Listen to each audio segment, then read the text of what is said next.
Hello everybody, welcome to That's Football. I'm Mark Goldbridge and we're back with the latest transfer news. I'm back as well. Did you miss me? I was over in New York and I was expecting to be doing some breaking news there. It did happen with the United stand, but not so much with That's Football. It's been a little bit quiet, but we have got some shocks and twists coming in. Arsenal, Liverpool, Chelsea, Newcastle and more. What's going on? What have I missed in the last 2 days? Well, look, Arsenal fans, what's Zubimendi on about? Liverpool and Chelsea, what's happening with Ekitike? Who's the striker going to be at Arsenal? Got a big update coming in there. Spoke to Ben Jacobs just before this show, actually. He's told me what's going on with the Arsenal situation. Could Son be heading to Saudi? And who will head to Saudi now that Bruno Fernandes has said no? That could be the benefit for another club because they are going to look for players. I think Antony Gordon, Liverpool as well. Antony Gordon, Liverpool. I read some comment this morning from I think it was Team Talk. I'm not saying they're reliable, but you know what? I thought, you know what? Antony Gordon, Liverpool, last year, looked like it was going to happen. Could stars align there? Could we see a shock move for Antony Gordon to Liverpool? I don't know. I think a lot depends on what happens with Ekitike. We're going to talk about that in a moment. But let's start off with Arsenal. We all saw, well, some of us saw Zubimendi's comments, I think it was yesterday, ahead of the Nations League game, basically saying in so many words, I love Real Madrid, I love Alonso, who's at Real Madrid. Who knows what my future will be? We'll see what's happening this summer. I mean, he's signed for Arsenal 5 times in the last 5 months. I'm sure we've had about 20 here we goes, this, that and the other. So what's going on with Zubimendi? Like, I already had him down as an Arsenal player. Talk to me, Arsenal fans. What's bloody going on? Because you don't want to be going backwards from a position where you thought you were. But surely he will sign for Arsenal. I don't know what that's all about. Is he reluctant to sign for Arsenal? Is it one last come and get me to Real Madrid? I don't know. I think he will end up at Arsenal, but I did find the comments a little bit weird. As for the striker situation, got to say, really, really logical explanation as to why Arsenal haven't signed a striker. But myself, I was like, why haven't they done it? So, spoke to Ben Jacobs. He basically said this. Berta, who is the new director of football at Arsenal, wants to take his time on this, wants to get the right deal done here. And also, from an Arsenal perspective, just because Chelsea and City are doing business because of the Club World Cup and Liverpool have done business, it's still early in the window, and Arsenal we're probably never really looking at doing business this early because they can do it later on in June and in early July.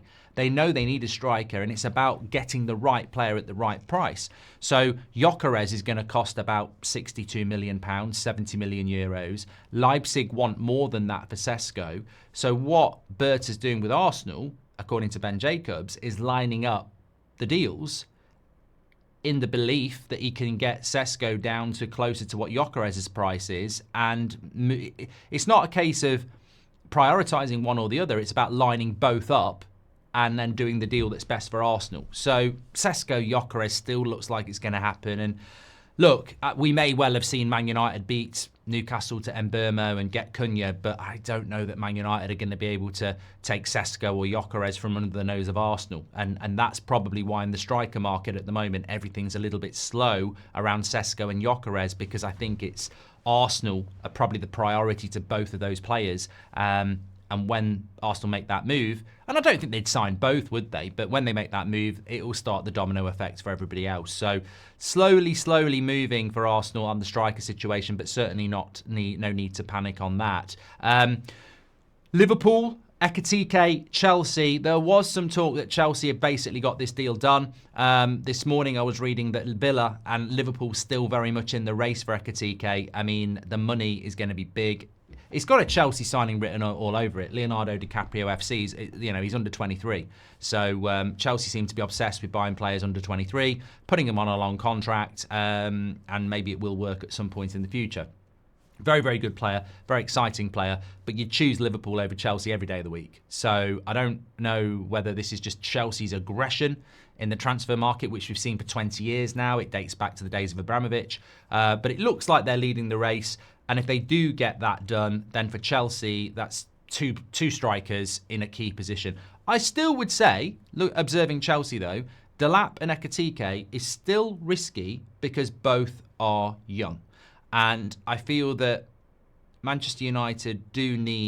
Chelsea do need an experienced striker, and I'll still forever say, why didn't you go for Gyokeres? Why didn't you go for Osimhen? So I think those things are still relevant, but look, they're still two good signings. Where would that leave Liverpool if they didn't get Ekitike?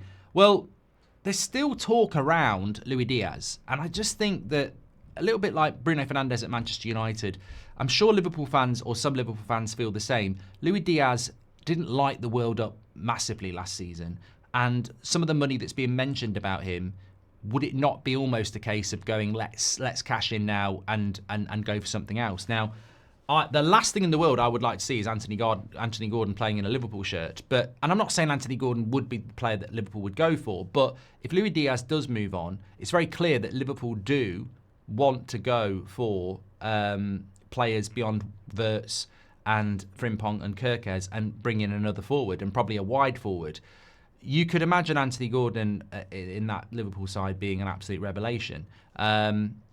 Look, it'd be a very difficult deal to do because Newcastle don't need to sell. And it would be bad for Newcastle if they did sell. But I think remembering that Liverpool were looking at him a year ago, I'm not saying they're going to do that deal. I don't even know if Liverpool fans would want to do that deal. And I'm sure Newcastle fans will be saying there's no way that deal happens. But what I'm saying is I don't think Liverpool are going to get left short-handed here.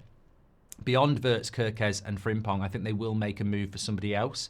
And I'd more throw that towards the comments where if we've got Liverpool fans watching, where do you think you'll go next?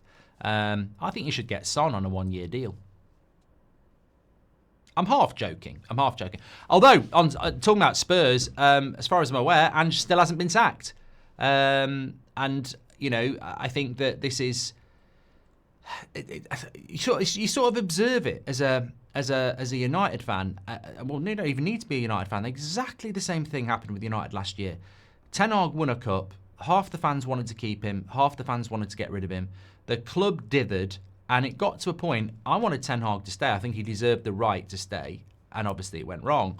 But I still think he deserved the right to stay. But the club, the way they managed it, was just so slow. It's so slow. And I do see echoes of Glazer running of Man United in the way that Daniel Levy runs Spurs. It's business orientated, isn't it? And I think Spurs fans have just won an amazing trophy that they'll remember for the rest of their lives. But there will be part of them going, what's happening with the manager? Because it happened with United in the FA Cup last year. We won the FA Cup. There was this what's happening with the manager then? Because you want to be optimistic about winning a trophy and what's coming next, and what's happening with the manager then. And I think Spurs have dithered on something that they have to do. They have to sack Ange, and it's almost like they haven't sorted the manager out yet, have they? That's what it feels like. But again, there's a lot of money in Saudi.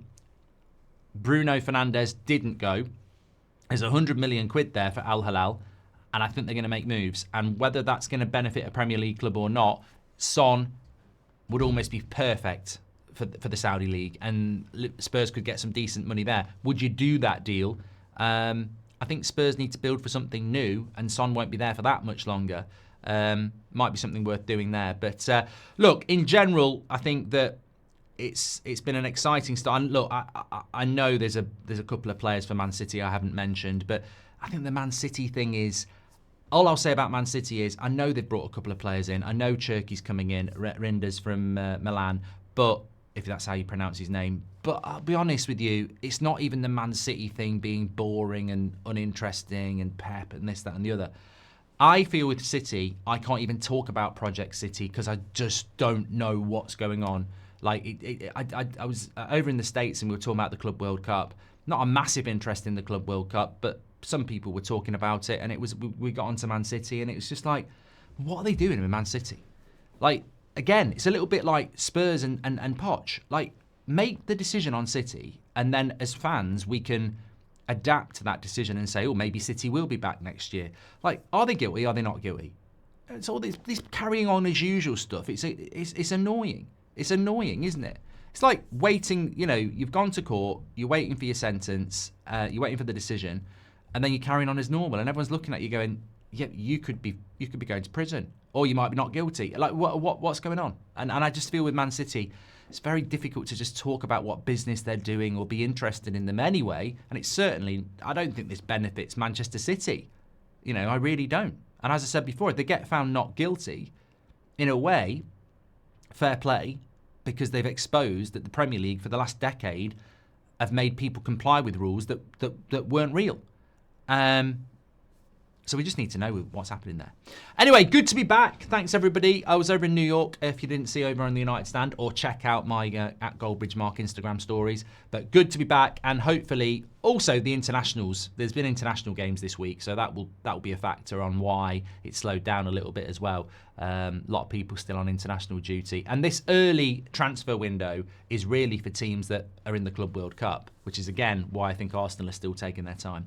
Get your comments in below. Talk to me about Zubimendi, Arsenal fans. What's going on there? Are you happy with the delay on the striker? It sounds like it's going your way. A big shout out to Ben Jacobs for that update. Liverpool, where will you go next after Ekitike? Chelsea, are you happy with those strikers? Again, younger strikers. What about the goalkeeper? Spurs, would you cash in on Son? And yeah, I mean, look, I'm not going to mention this on the United Stand, but I still think, to anybody who's a United fan or not, I still think we should have took the 100 million for Bruno. I really do. I really do, and I think I'll be on the right side of history on that one. I really do think we should have cashed in. I think the money outweighs the player on that one, but, you know, there we go. Thanks for watching. Speak to you all later. Smash a like and subscribe. Good to be back.